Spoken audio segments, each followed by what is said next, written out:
So,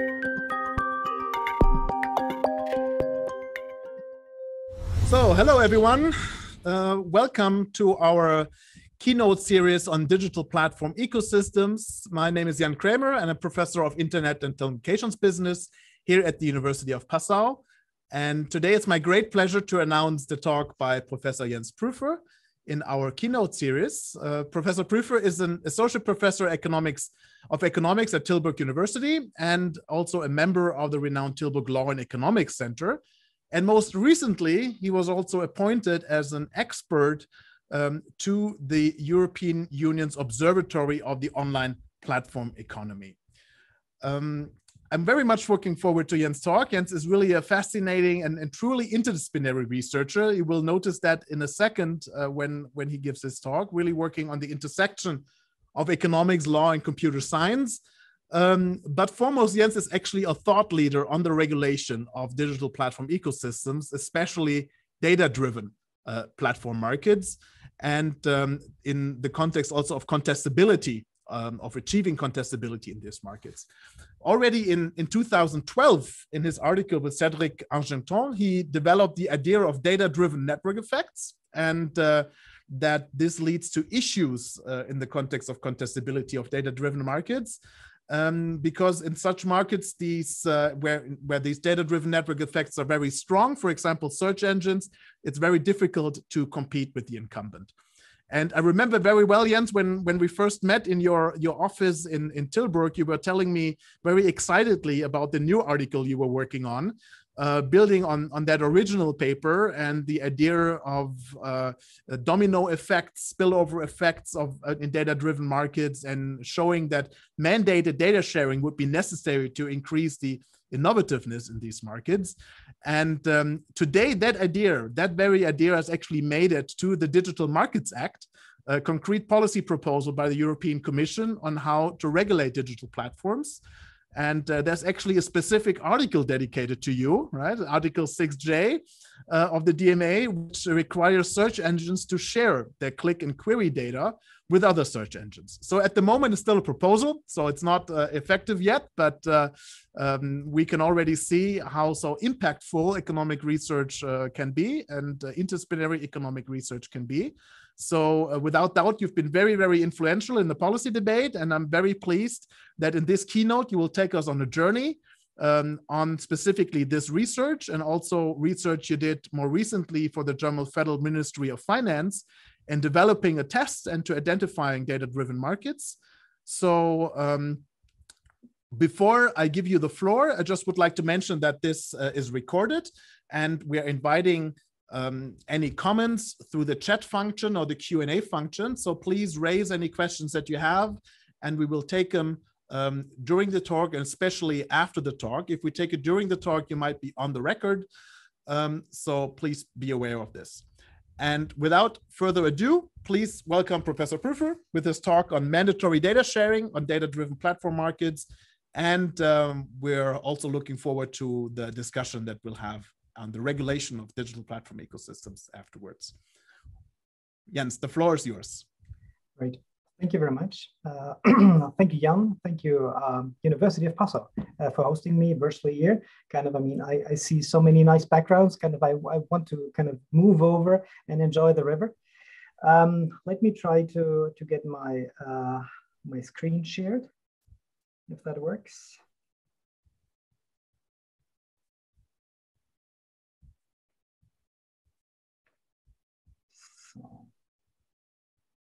Okay, here we are. Great. Yes. So it's a pleasure to be here, and in particular, it's a big pleasure because, as Jan already mentioned, I've been working and thinking about the subjects that are up for discussion today for at least 11 years, and that was prepared even longer. So the pretty general title for today's talk is Mandatory Data Sharing on Data-Driven Markets: Why, When, and How.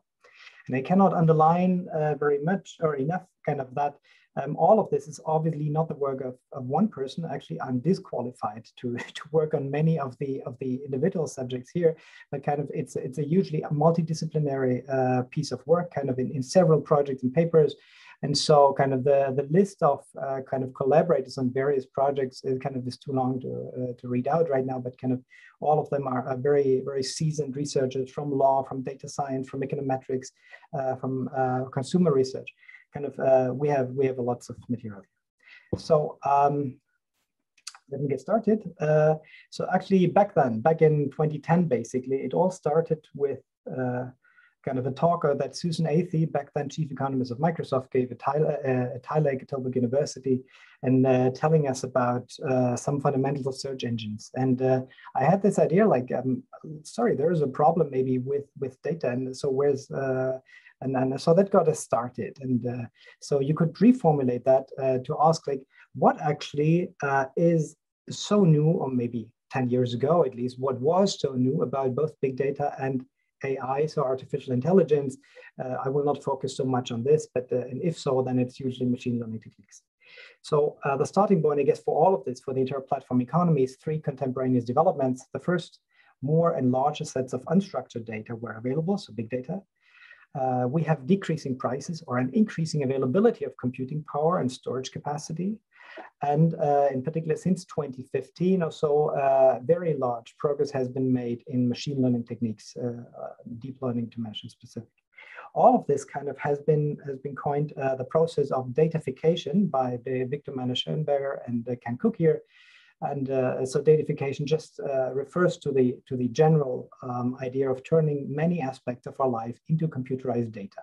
And this is something fundamentally novel as compared to kind of life, not only market, but life as we had it in the 20th century. So because of this, the potential consequences of this datafication are gigantic, and we need to understand them from various disciplines.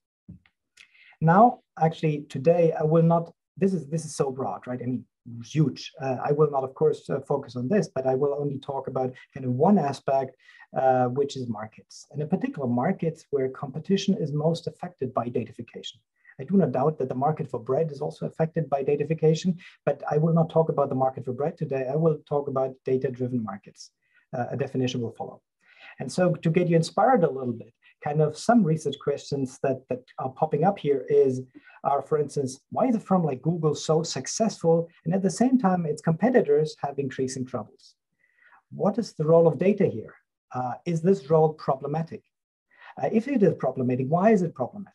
So as our legal colleagues kind of ask, what is the theory of harm here? So where's the problem, right? Google is providing great quality and it's for free. I mean, this is the best of all worlds, isn't it? Right? Now, if there is a problem, what can we do about it in theory? And then maybe even more difficult, what can we actually do about it in practice? So both taking legal and technological hurdles. And then, and this is basically referring very much back to the situation that we faced in 2010, how should we think about data in economic terms in the first place? There was no model. There was no kind of framework how to think about data. And this is why we had to create a model. And so the starting point is actually, if we talk about data, many types of data do exist, and we're very narrow. Kind of, we talk about one type of data which we call user information, or you could also call it user-generated information. So this is information, this is data about users' behavior or characteristics. So basically, users' preferences and users' types. Where are you? What do you want?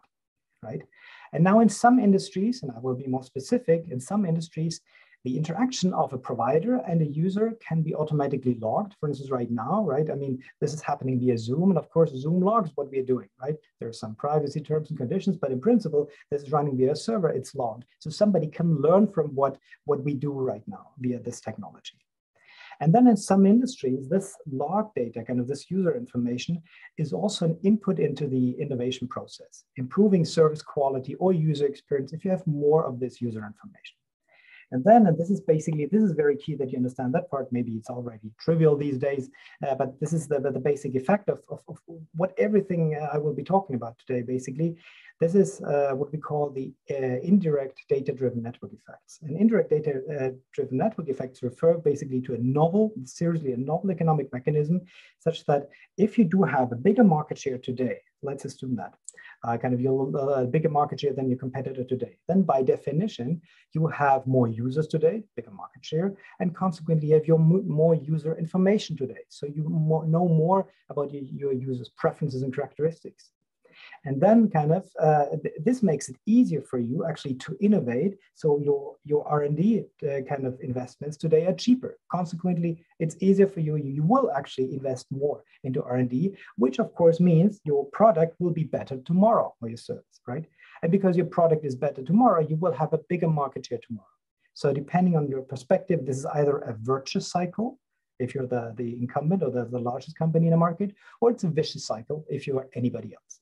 And actually, kind of around this economic mechanism, basically most of what I will tell is circled. So some examples, just to get the gist of it, are markets like search engines, maps, like digital maps, but of course, platform markets. I mean, this is about platform ecosystems here, all kinds of platforms you can imagine, but also smart meters, like energy, right? If you have a retail energy provider who knows more about your consumption pattern via smart meters, then this and only this electricity provider kind of can customize a contract to you, which is very attractive to you, and which another provider who knows less about your consumption patterns kind of cannot customize, right? That's the fundamental idea. Now that brings me to my definition of data-driven markets, which is a data-driven market is a market characterized by indirect network effects, which are driven by machine-generated data about users' preferences or characteristics. And now it comes such that the marginal cost of innovation are decreasing in demand. So basically what I tried to describe in words on the previous page is here formalized a little bit. But the key thing is, if you have more users, you have more user information, more data, and this kind of, if this decreases your marginal cost of innovation, then and only then we speak of a data-driven market. That's very important. Now, that then led to the first paper that was already alluded to by Jan, which is the 2012 paper with my dear colleague Cédric Argenton. And here, kind of, that was in principle, it was an applied theory paper with a significant legal part. I will not talk about the model, but I only want to bring over the gist, kind of. And so what we did is kind of we constructed a static model, super simple, kind of a static game theoretic model with 3 firms. We had in mind Google, Yahoo, Bing, but we called them 1, 2, and 3 as it's supposed to happen in theory. And the only thing that these 3 firms did is actually they decided about how much to invest in innovation X. And the only difference that we assumed for these firms is that they had different amounts of user information, N, right? And then we constructed kind of a cost function, which implied that, oh, well, the more user information you have, the smaller your cost of innovation. Very completely straightforward.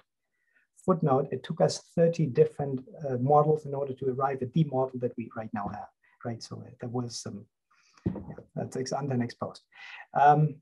But now kind of basically what you see here is the key result. So the left panel on the horizontal axis, you have N1. That's the amount of user information that the largest firm, think Google, has.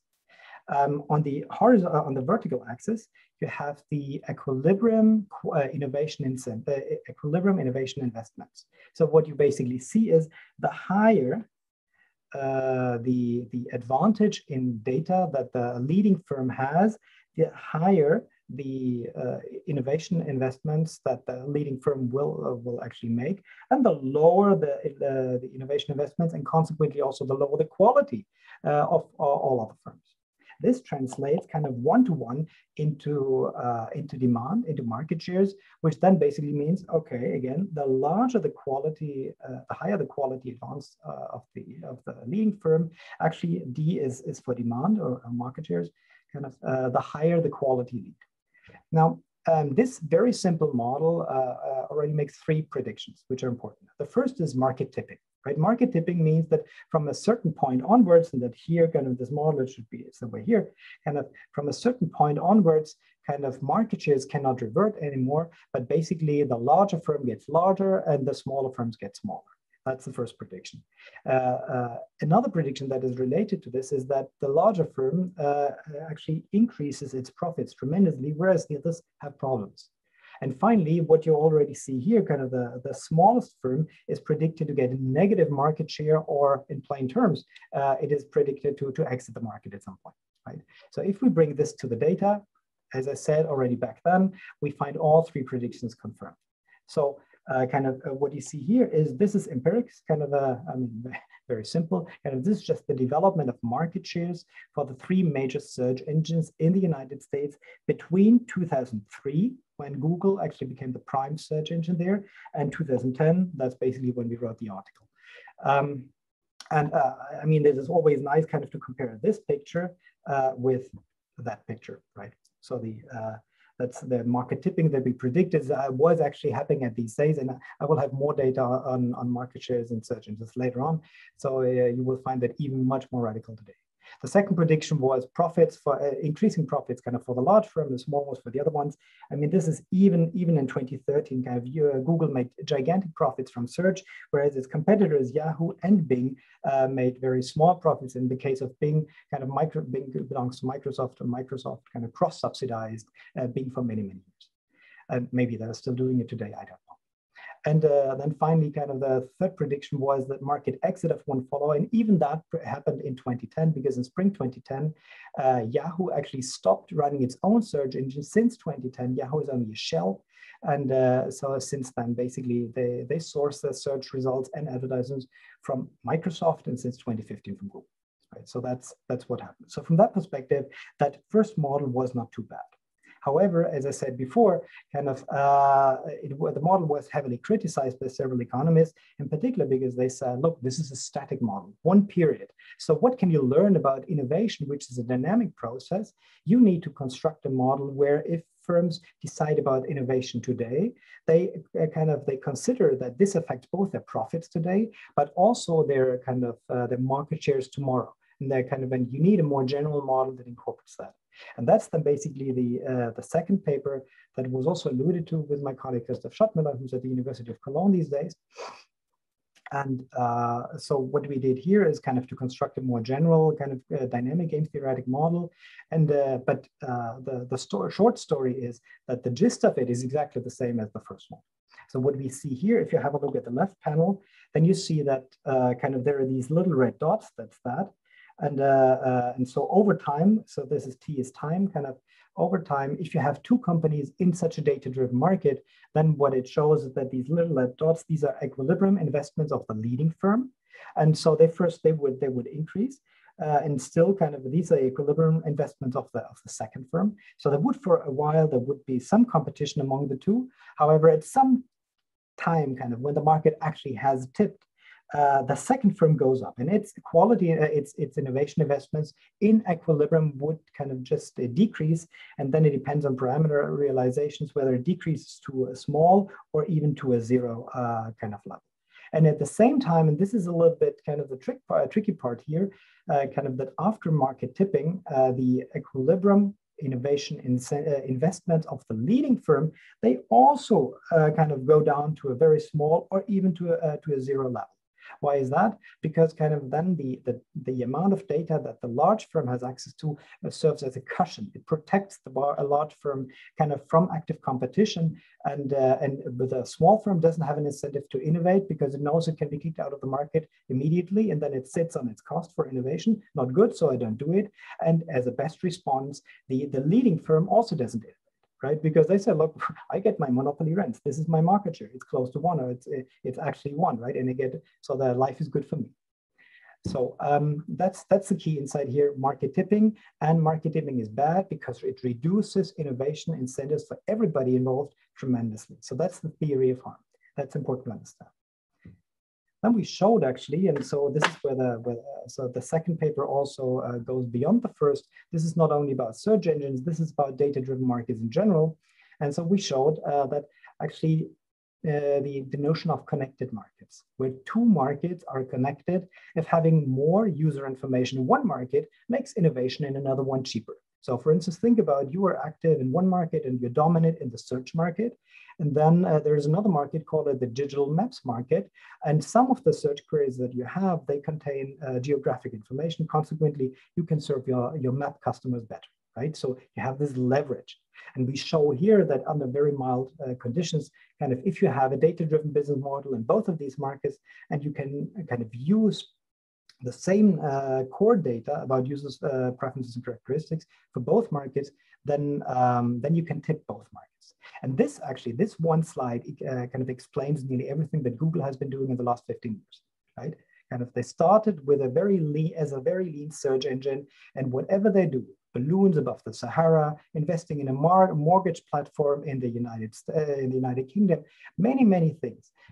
They can all be kind of rationalized by this idea that you have a core of user information, and then very smartly, very smartly, they were looking around kind of what kind of market can I serve with it, and then because they have so much information and nice algorithms, it was relatively easy to tip many markets, which until today has led to the fact that they have at least 9, maybe more markets where they have more than 1 billion customers, right? Very impressive, I would say.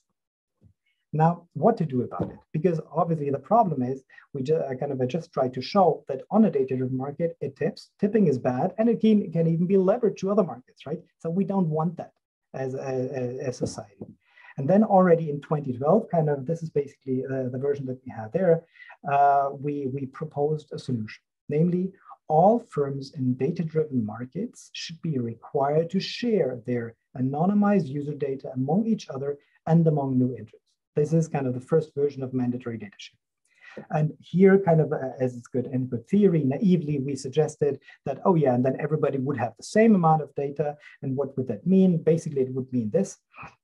Again, this is in the context of the first model, of the 2012 model, where basically if the amount of data of the large firm increases, then if you have a look at the blue line, so that's here we call it competitive triopoly. This is after the data sharing, where we show that that the innovation incentives of the large firm and all 3 firms after data sharing, they increase. And so this is very important because many people have said, oh, if you mandate data sharing, then maybe the large firm doesn't have an incentive to innovate anymore and whatever, and then Google will stop innovation. I would say the opposite is true. And this rationalizes a little bit, right? That today, the cushion from innovation very much. So within the market of search engines, I do not know whether we've seen so much innovation over the last couple of years. Probably not, but that's a counterfactual. I don't know. But what we know is that as soon as data sharing would happen here, Google would have to work hard because then other companies would have a real chance to compete with them. And then maybe they could show that they're better. I do not know, but at least they would work hard for it, would have to work hard for it. So now that's basically, that was what I've told you up to now. That was all theory and that was all the background of the fun part. So, and then basically since 2016, these papers were picked up by policymakers more and more. I've given many talks. We've had advisory meetings and so both in Brussels, in and around the European Commission, in The Hague. I'm situated in the Netherlands and also in Berlin. As was mentioned, the EU Commission and many others have adopted the idea of ex-ante regulation on data-driven markets so that it may be good actually to intervene into a market. And now this is very important, even without abuse of a dominance requirement, right? So all of what I've shown you by now does not assume that Google is evil. That's very important. Here, the assumption was Google is smart. They have, as the first ones, they have understood what the economics of data-driven markets are, and they've made use of it. But that's not illegal per se. That's very important. However, it has negative consequences. This is why we want to come up with a solution, right? So all of the cases that you've seen in various competition authorities and in courts which claim that Google and others have abused their dominance. I'm not talking about this thing, right? I'm assuming they're nice, and still there's a problem. And this is why we need to intervene by ex-ante regulation. That's the core policy point here. Now and then, actually, so last year we were asked by the German Finance Ministry actually to validate stuff a little bit more. Basically, they said, look, it's good and nice what you've done, and maybe we understand the intuition, but we need some proof. And so basically, they tasked us with 2 major tasks. The first one being, we should design an empirical test when and whether an industry is data-driven and should be subject to mandatory data sharing or not. And secondly, if kind of this test could identify that an industry is data-driven, then we should design a governance structure which implements mandatory data sharing, including the details. So how should a regulation, what are the key features of a regulation that should come up? Now, that's basically what we did. Here, I can be quick, kind of the project then had 4 parts. The first is in conceptual framework. So we designed an econometric test on data-drivenness of a market, which resulted in something like a handbook that we could hand over kind of the Bundeskartellamt or some other, the DG Comp, and which they could kind of like a cookbook, which they could follow through in order to establish whether a market is data-driven. The second part then was proof of concept. Kind of we took our own cookbook, so to speak, and applied it to one industry. And in order to show that and how it works, and here kind of we took the most obvious candidate, which is the search engine industry. And there actually it has, and this is basically what I will tell you for the rest of this talk. Kind of first we had to study how empirically, how does quality in this one market actually depend on user information?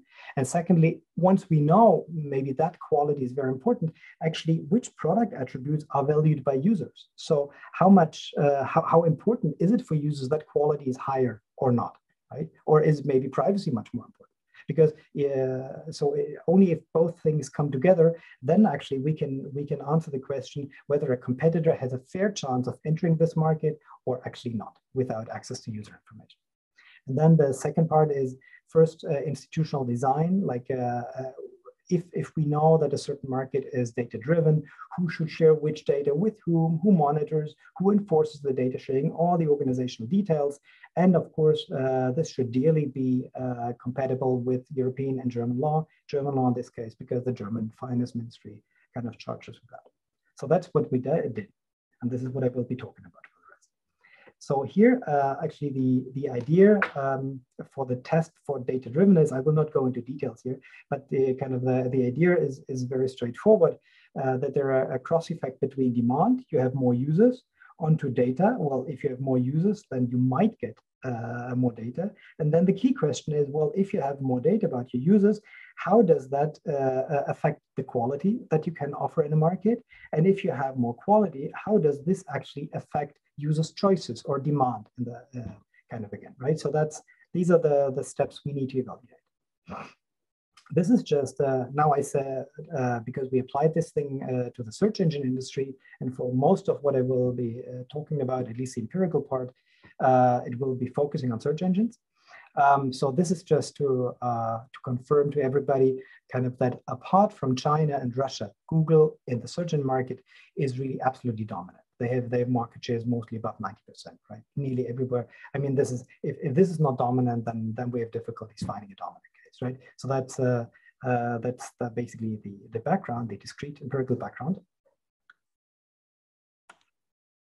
And so then the first question was, okay, how does data affect quality? So we should find how the availability of user data affects the quality of search results.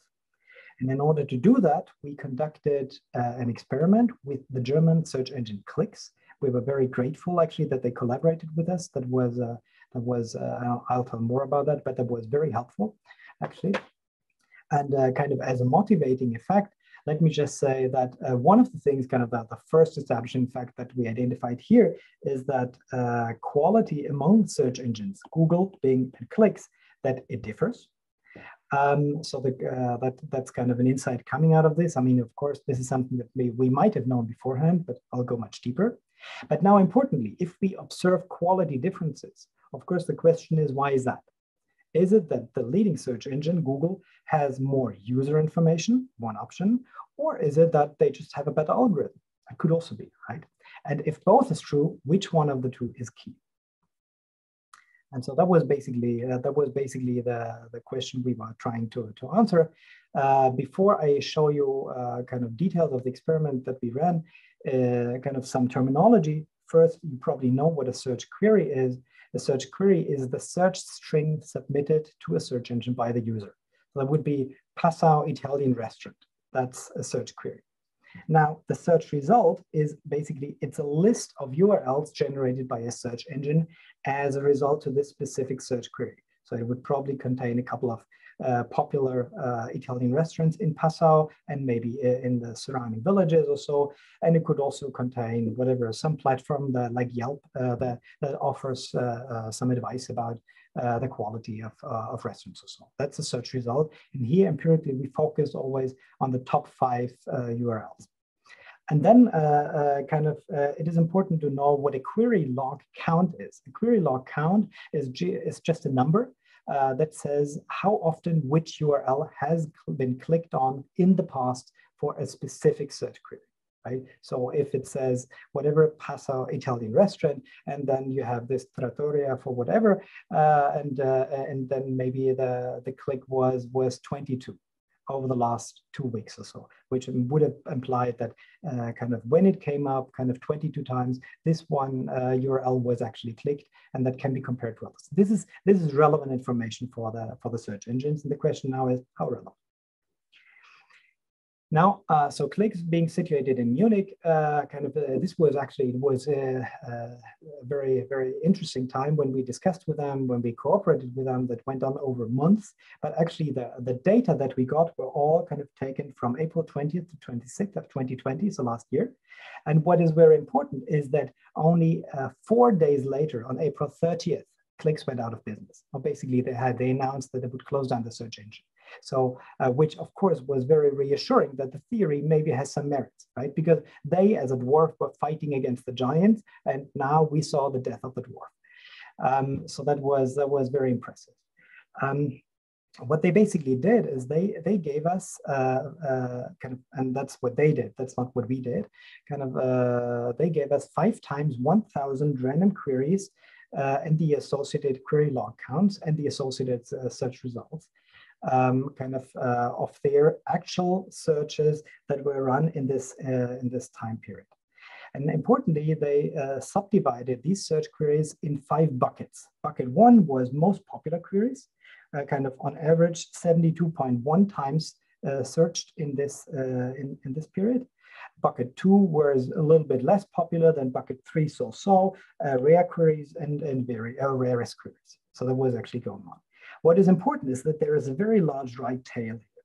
So in total, 75 of all individual queries are in the rarest queries part, right? And so in total, these 2 constitute about 70% of the actual internet traffic that is generated here. So the rare queries are very important, and we'll look at this will be important.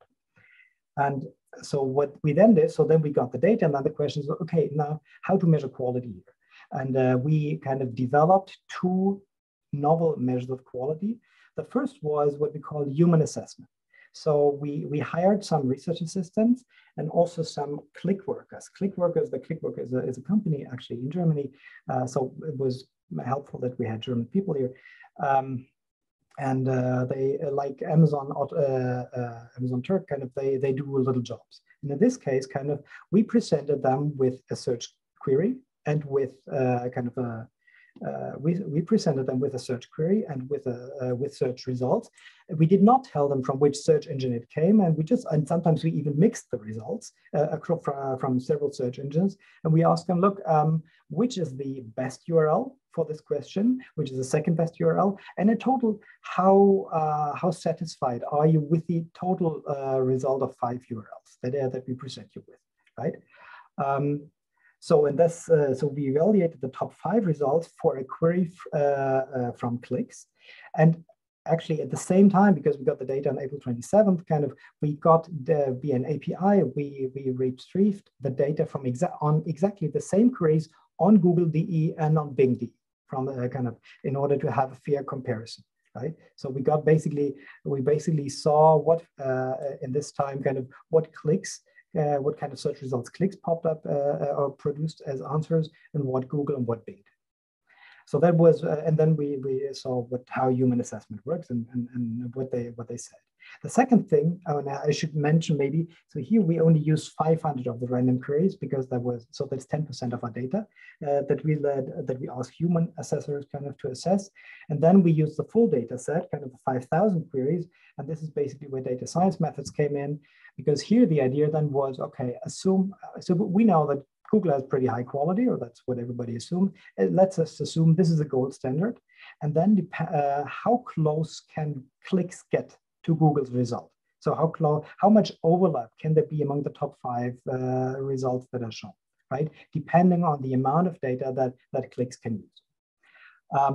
That comes with specific problems if Google does not get it right, but we can compare the different quality measures. Of course, this is more scalable, so that's nice. Now here's kind of a key result. I already showed you that if we average everything, then Google has some better quality, if we ask our human assessors kind of to assess it, then Google's quality is a bit better than Bing's and significantly better than clicks. But this is driven by rare queries, and this is a novel result here, right? Some other people have written about it, but to the best of my knowledge, we are the first who have actually empirically studied this. So what we see is that for most popular queries, less popular queries, so these are the top 3 buckets kind of, there are no significant differences in the quality measured by our human assessors across these search engines, which, by the way, means that Click's algorithm is not worse, at least not significantly worse, than the algorithm of Google. They managed to get kind of satisfactory results on these queries, right? So that's the algorithm is not the driving factor. That's what we can conclude from this. However, when we move to rare queries or rarest queries, kind of, then what we can see is really that here we have significant quality differences as compared to kind of as assessed by these anonymized or the anonymized search results when we show them to these human assessors, right? So that's very important. And then of course it is important to bear in the back of our minds that actually these 2 buckets together they constitute about 70% of our queries. So this is where the music is playing, right? That's where the problem of clicks on average is coming from. Now this is also based on human assessment, and basically kind of if you just sum up these blue buttons here, kind of, then this is the same what you see here if we use all of the data and clicks. And so because here kind of on the on the horizontal axis, we varied the amount of user information that we had from on clicks data. And so this is then if we use all of the information, that's what you see, what I just showed you. But importantly, if we reduce the amount of data that clicks had access to, then you see that quality gets worse.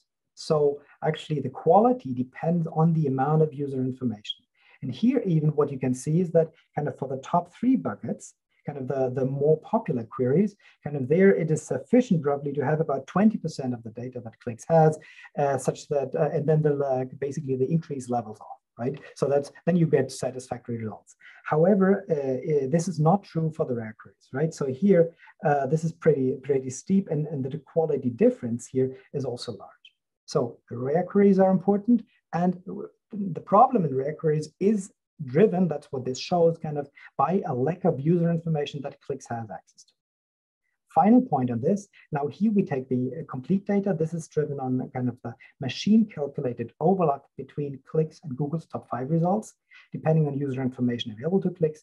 And here also we very clearly kind of see that even so, this is 10 or 20% of the user data available to clicks, kind of that here, if for the more popular queries, kind of it is sufficient to have 10 to 20% of the data that clicks has, such that kind of a certain level kind of is reached in quality as compared to Google. If there are differences, maybe Google's algorithm is slightly better, but not a lot. That's what we saw on the kind of 2 slides ago. But what is key here is that first, there's an absolute difference between the popular queries and the rare queries. So here quality is significantly lower if we take all of the data.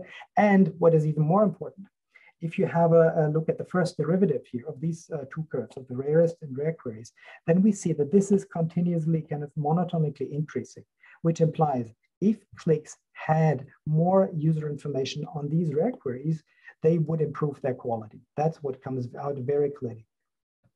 Now, so by now, I guess, so this study has established that if you have more information about users, here about the search logs, about user information, then in the search engine market, your quality goes up, kind of mechanically. The second question is now, if quality goes up, how much or to which extent do users value that? And here what we did is kind of, we conducted a conjoint analysis based on a discrete choice experiment that we conducted in the list panel of Center Data. So Center Data, that's one of the that's an independent research institute located on the grounds of Tilburg University.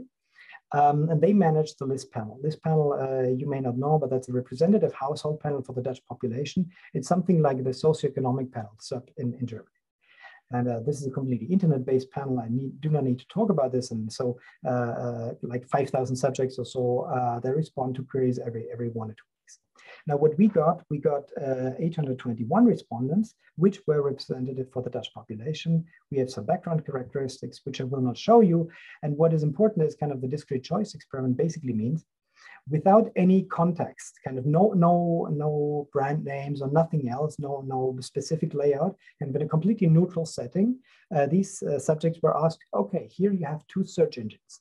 Which one of these would you want to use, hypothetically, right? And actually in each of the search engines is characterized in 3 dimensions, namely how good their quality is, how many ads they show you, and their degree of personalization. That is how much information they use about you in order to generate the search results, which is actually the opposite of privacy, right? In each of these 5 dimensions, we standardized the measure as measure 1 is the best, kind of the top quality, least amount of ads, and I guess no personalization unto grade 5. Then we also conducted a survey, which is not important for you. This is the result. So these are results of a conditional logic model, which shows how does the choice of a search engine depend on each attribute. This is this is on quality of results and basically says as compared to top quality. And top quality was, I guess we described it like this search engine, usually the top link is actually the link that gives you the search result that you want. As compared to quality level 2, that was, it's the second or the third link, which actually gives you the search result that you need. And so you need to spend a little bit more time. And this is then whatever search result 4 to 7 and so on until you're kind of quality level 5. Usually you have to go to the second page in order to find what you want, right? So, and what we see here is that very clearly, and actually in a super clean way, all significantly different, it's all statistically significant that kind of the lower the quality, that the less likely it is that people will use the search engine. Maybe not surprising, but it's nice to see that in the data. With respect to the number of ads, also people don't like ads. The more ads you have, kind of ranging from one ad out of 10 to 9 URLs out of 10 that are sponsored. Kind of the more ads you have, people don't like it. And this was somehow interesting, as kind of subjects do not like personalization. So, or in other words, they do value privacy. So, and that also that in a kind of in a monotonic way, or kind of differences are statistically significant. That's already kind of nice. Now, one additional result here, because now we use a linear specification here. And if you have a look at the coefficients, and then you see the following, that actually, the study shows that users do value privacy in the context of search engines, and they do value ads, but they value search quality about twice as much because this coefficient is roughly the double than these coefficients, right? On a scale from 1 to 5. That's very important, right? So hence, and we conclude from this that even if a search engine has full privacy, fantastic, and only kind of features few ads, pretty good. It is nearly impossible to compete with another search engine that has top quality, right? So that's what comes out. And now if we put these 2 parts together, it shows us, okay, if you have more data, because today you're larger, then you will have higher quality driven by these rare queries. And if you have higher quality, if you don't overdo it with respect to privacy infringements and ads, you will completely dominate the market, right? So which leads us to kind of to conclude that yes, the market for search engines is actually data-driven, and consequently, it should be subject to data sharing. Now, this brings me to the final part of the lecture, which is about the governance of data sharing. So the question now is, we have established that this market is exemplary. Kind of this market for search engines is data-driven. Now, what should be done? Okay, mandatory data sharing, but how?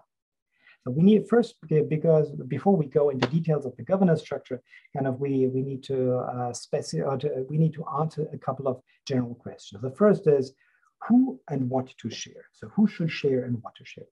So what data should be shared on a data-driven market? And this, basically the answers to these questions all come from the theory spelled out before.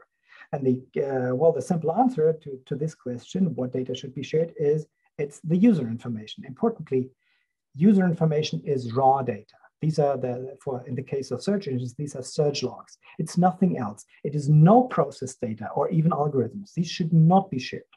Why not? Because if you ask these things to share, then if somebody foresees that, oh, if I'm successful and I invest so much in my algorithms, then I have to share them. Oh, well, maybe then I will not invest so much. But that's not what we want, right? So, but the important point about raw data is, by definition, it's basically a free byproduct of the regular provider-user interaction. But just by running a search engine and by having your logs on, you get this data. You don't need to invest into this, right? And this is the stuff that should be shared. Second, who should share the data? So who should be subject to this mandatory data sharing obligation? The principle here is that, that large firms should share more data than small firms. Why is that? Because on the one hand side, there's a certain fixed cost of data sharing. I mean, if a garage entrepreneur kind of needs to set up all the data sharing infrastructure, so for this garage entrepreneur, it's relatively more costly than for a big tech firm kind of to organize that. So that speaks against kind of an equal sharing obligation. And secondly, of course, there are economies of scope in data.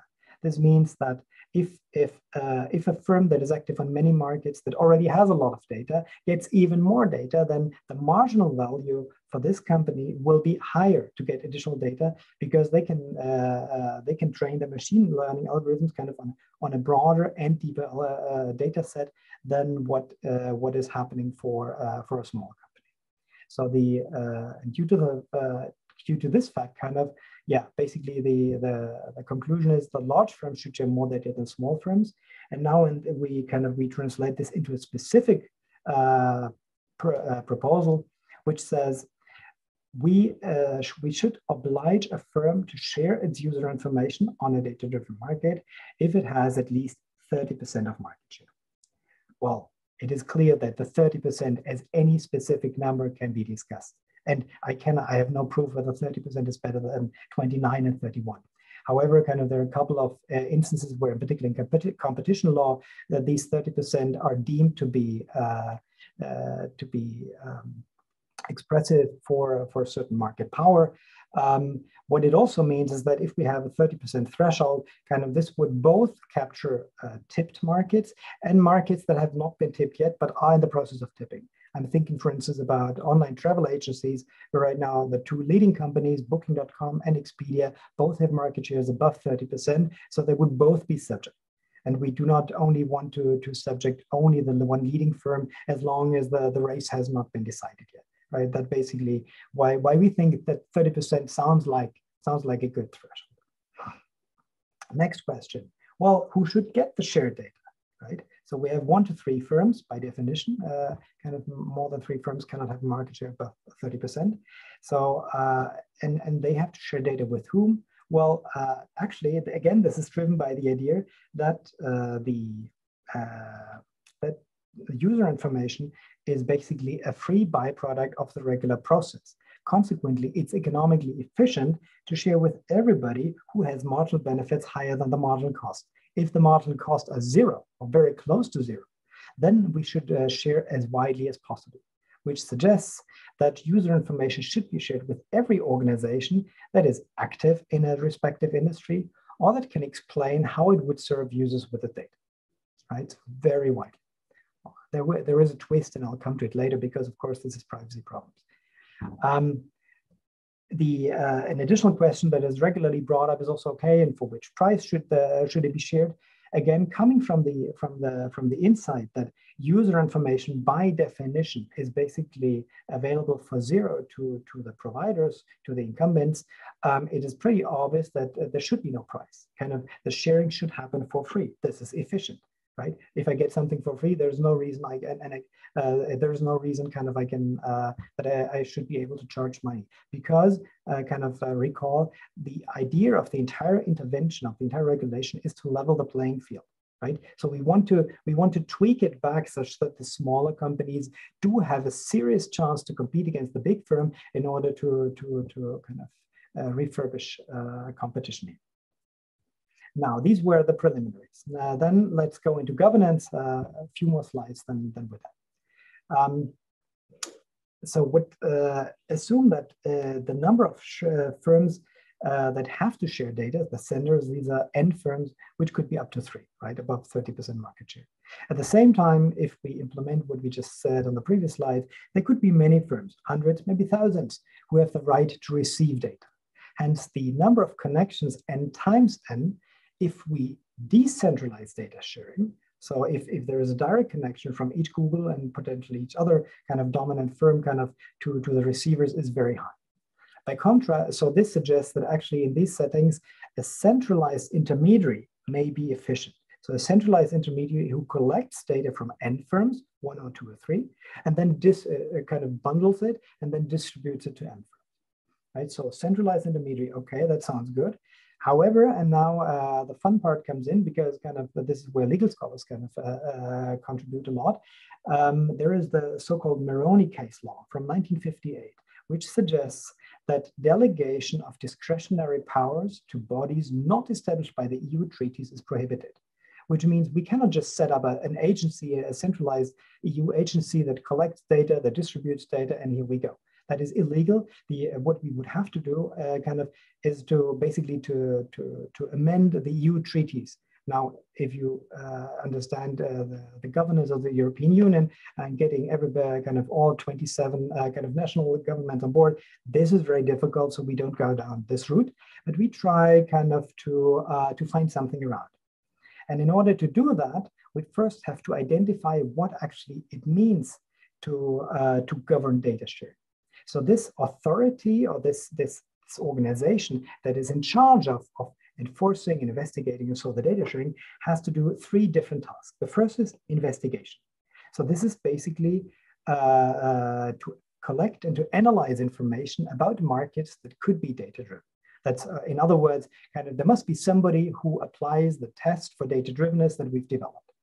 Secondly, after we have the result of the test, the question is about decision-making. Somebody must stand there and say, yes, I think this market is data-driven. We should have mandatory data sharing, right? But these are 2 different tasks. That's very important. And then if it has been done that one market is deemed to be data-driven and consequently there should be mandatory data sharing, then the question is who enforces it? So who manages the technological infrastructure and who monitors data sharing enforcement, which basically means that the sending parties do actually send exactly that and what and so on that they should, and that the receiving parties use this information and try to develop new products in order to compete with the incumbent. And so with this classification of, you could say, division of 3 separate tasks, we can identify 2 major governance structures, a more centralized one and a more decentralized one that in theory could take over this task of managing the data sharing, of governing the data sharing process. So this is the first option that we came up with. This is a more centralized option. We coined it the European Data Sharing Agency, EDSA, and this could be either a new EU level agency or it could be a part of DG Comp, the Director General for Competition, for instance. Importantly, this is not against the Moroni case law because here we split the 3 tasks. That's very important. So the idea here would be that we would have the centralized agency, think about DG Competition, for instance, and then the a subunit here, the EDSA, and what they do, they investigate industries. So at the central level, the test for data-drivenness is applied. However, decision-making about who actually, whether a certain industry is data-driven or not, that rests with the EDSA's Board of Supervisor, which are basically the 27 national competition authorities. This is decentralized, and that's not against EU case, against the EU treaty. Now, and after these guys kind of have decided about yes or no, this industry is data-driven. If they said, yes, it's data-driven, we want to implement mandatory data sharing, then they redelegate kind of the enforcement of the regime to the EDSA, to the centralized agency, which then implements it.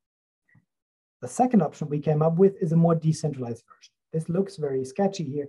Maybe I should briefly mention, so we have a paper that is also on my website here, kind of which details lots of it. So all of what I'm saying on this part of the project is inspired by existing governance schemes in the in the European Union.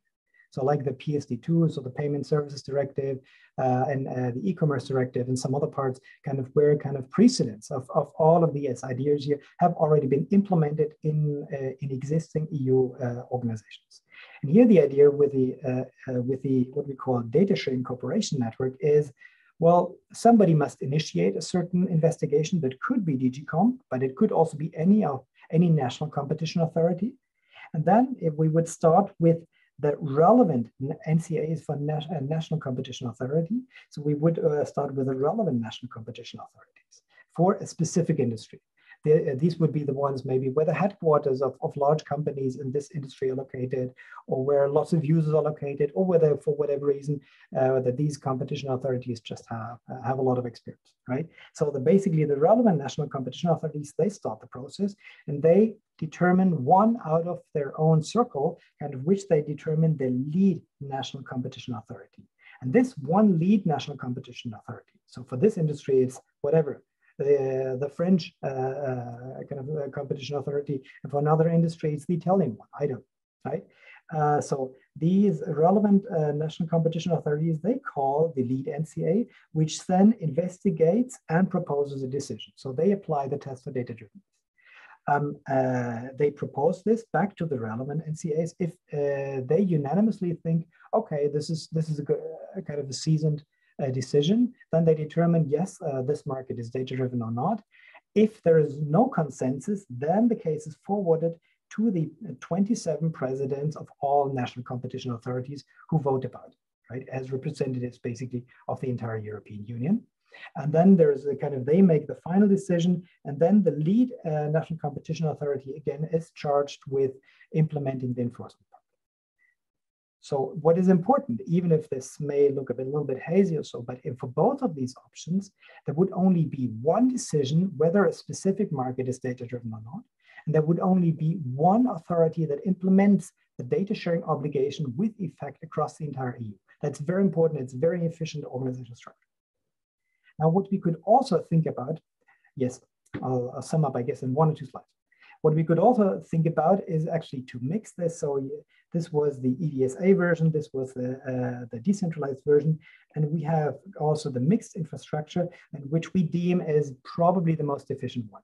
Notably, I have not modeled it, I cannot prove, but so this mixing governance where kind of investigation would be conducted by the lead NCA. Similarly, decision-making would be decentralized, but then kind of the enforcement, which is very technology-driven, right? This would be done at the centralized level, and we think that this is basically this sounds like the most efficient infrastructure. Last slide. Now, for the last hour, I've talked about data sharing. And now, actually, partly because of privacy concerns, because of the cost of data sharing, I'm kind of introducing a twist. And the twist is the following. We propose that in the end, data is shared. I mean, now we know we have one, 2, or 3 senders above a market share of 30%. And we propose that they should share the data with a data pool. The data pool is managed by the lead NCA or the EDSA, depending on governance structure. Right? They have a technological unit, many computer scientists and other IT experts, and they run this data pool, in particular protected from all hackers of this planet, to be researched by our colleagues from computer science. Now, importantly, we propose not to send this data out to all these receivers here. Instead, we propose that the receivers, there could be clicks here for the search engine market, that these receivers only get the right to send a machine learning algorithm into this pool. And in the pool, the machine learning algorithm can be trained on all the data that is in the pool. because, and then it would go back to mommy, and they kind of go back to the own company, kind of, and there they could serve the market, right? And that would kind of it would keep up the incentives of individual firms to invest into better algorithms. At the same time, it would protect the privacy. No personal information would ever leave, no raw data would ever leave the data pool, but only kind of derived information, derived insights kind of would leave the pool and could be run kind of from the home companies. Well, to be discussed further, but that's the idea. Let me conclude. So on data-driven markets, there's a strong tendency towards market tipping. The dominant position on a given market can be leveraged to connected markets and hurts welfare and innovation.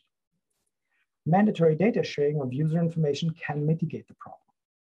Now, we developed a test for markets data-drivenness that can be applied by competition authorities, by the European Data Sharing Agency, or whoever is in charge. We have shown that this test works as kind of applied to search engines, where we found a strong dependence of search quality on search log data, and where we found that users evaluate quality by twice as much as advertisements or privacy. Consequently, on that specific market, competitors have no chance. The search engine market is data-driven and hence should be regulated. How should it be regulated? Well, in general, we found that the governance structure of mandatory data sharing requires a combination of centralization, which is efficient in an economic sense, with legally necessary decentralization.